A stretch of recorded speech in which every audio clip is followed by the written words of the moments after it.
আসসালামু আলাইকুম।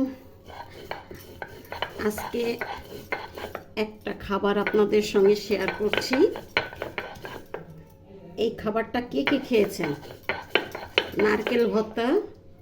যেহেতু এখানে যে নারকেল আছে, আমি একটু পেঁয়াজ আর শুকনো ঝাল নিয়ে একটু লবণ দিয়ে এটাকে ভর্তা করে নেব। এই ভর্তাটা আপনারা কারা কারা খেয়েছেন? খুবই মজার হয় এই ভর্তাটা খেতে, অনেক মজা, অনেক মজা। একবার হলেও একটু ট্রাই করবেন।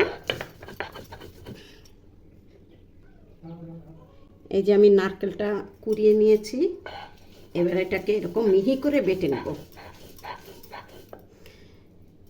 শুকনা ঝাল আর পেঁয়াজের সঙ্গে মেখে নেব।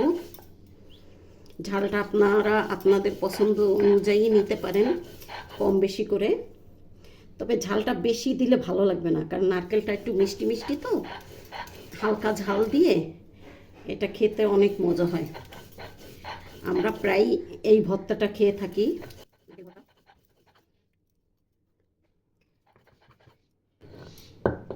এই যে নারকেল ভর্তার ক্ষেত্রে আপনাদের একদম ঝুনা যে নারকেলটা, ওই নারকেলটা বাছাই করতে হবে, এবং ওইটা খেতে অনেক মজা হয়, মানে মিষ্টি মিষ্টি লাগে, তো অনেক মজা লাগে। তো এইভাবে কুড়িয়ে আপনাদের পছন্দ অনুযায়ী ঝাল মিক্সড করবেন। তবে আমার কাছে বেশি ঝাল এই ভর্তায়, বিশেষ করে এই ভর্তায় বেশি ঝাল ভালো লাগে না। অন্যান্য ভর্তায় ঝাল ঝাল ভালো লাগে, কিন্তু নারকেল ভর্তাটায় বেশি ঝাল ভালো লাগে না, কারণ নারকেলটা তো একটু মিষ্টি, মানে ওইটা টেস্টটা, ঝালের জন্য নারকেলের টেস্টটাই নষ্ট করে দেবে। এই জন্য হালকা ঝাল দিয়ে জাস্ট এই যে বেটে একটু সামান্য লবণ, পেঁয়াজ দিয়ে এবার আমরা এই যে নারকেলের এই সেই আমরা রাখবো, সার্ভ করব।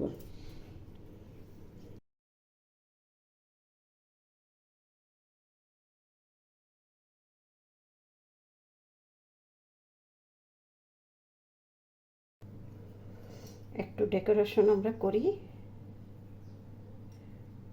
জাস্ট একটা ঝাল দিয়ে দিচ্ছি।